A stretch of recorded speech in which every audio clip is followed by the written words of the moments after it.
Hi అండి, నమస్తే. Welcome back to our channel. ఈరోజు వీడియో వచ్చేసి సుబ్రహ్మణ్య స్వామి పూజ గురించి మీతో షేర్ చేస్తున్నాను.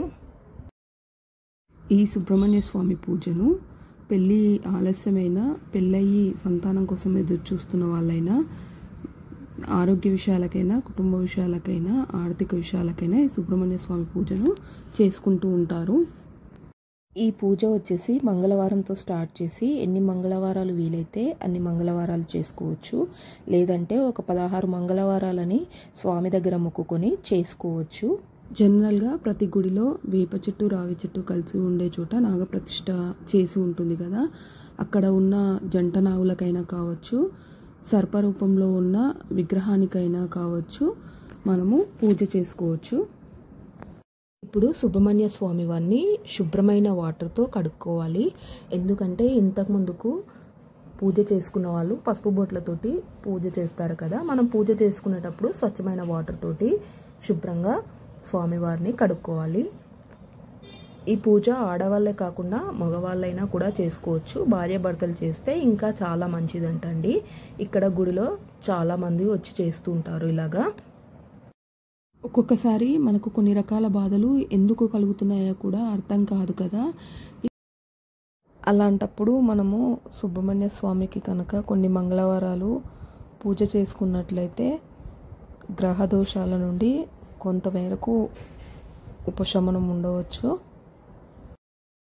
ఇలా పసుపు బొట్లను కడిగిన తర్వాత నీళ్ళతో అభిషేకించుకోవాలి. ఈ పూజ మంగళవారం నాడు కాకుండా శుక్రవారం నాడు, షష్ఠి రోజు కూడా చేసుకుంటూ ఉంటారు. విశేషంగా అయితే మంగళవారం నాడు సుబ్రహ్మణ్య స్వామికి ఇష్టం కాబట్టి మంగళవారం నాడు చేసుకుంటూ ఉంటారు. ఇప్పుడు స్వచ్ఛమైన ఆవు పాలతో అభిషేకించుకోవాలి.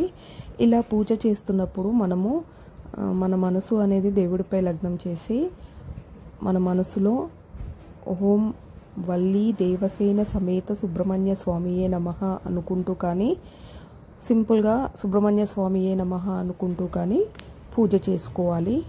తర్వాత టెంకాయ కొట్టి కొబ్బరి నీళ్ళతో అభిషేకం చేసుకోవాలి.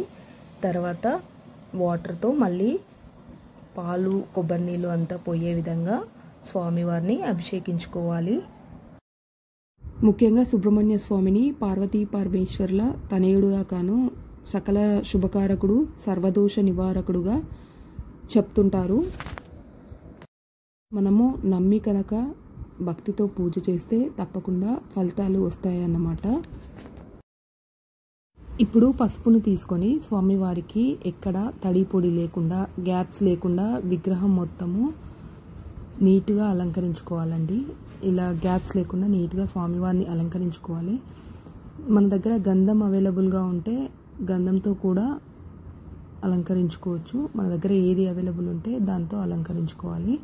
తర్వాత ఇప్పుడు ఒక దారంని తీసుకొని దారంని 3 వరుసలు కానీ 5 వరుసలు కానీ చేసుకొని ఇలా స్వామివారి చుట్టూ కట్టుకోవాలి. ఇలా కట్టుకోవడం వలన మనము కోరుకున్న కోరిక అనేది తొందరగా నెరవేరుతుందని చెప్తుంటారు. తర్వాత కుంకుమతో స్వామివారిని నీట్గా అలంకరించుకోవాలి. ఇలా కుంకుమ బొట్లు పెట్టుకొని అలంకరించుకోవాలి. విగ్రహం మొత్తము కుంకుమ బొట్లు పెట్టుకోవాలి. ఇలా పెట్టుకున్న తర్వాత పూలమాలను కానీ విడిపూలతో కానీ అలంకరించుకోవాలి. ఇంకా నవగ్రహాల్లో ఒకటైన కుజగ్రహానికి సుబ్రహ్మణ్య స్వామి అధిపతి కాబట్టి సుబ్రహ్మణ్య స్వామి ఆరాధన ద్వారా మనకు ఏమైనా గ్రహ దోషాలుంటే పోతాయన్నమాట. ఇంకా దీపధూప నైవేద్యాలను స్వామివారికి సమర్పించుకోవాలి. మొత్తం పూజ ముగిసిన తర్వాత స్వామివారి చుట్టూ 11 ప్రదక్షిణలు కానీ 21 ప్రదక్షిణలు కానీ చేసుకొని మన కోరిక చెప్పుకోవాలి. ఇంతేనండి ఈ వీడియో వచ్చేసి. ఈ వీడియో కనుక మీకు నచ్చినట్లయితే లైక్ చేయండి, షేర్ చేయండి, సబ్స్క్రైబ్ చేసుకోండి. Thank you for watching.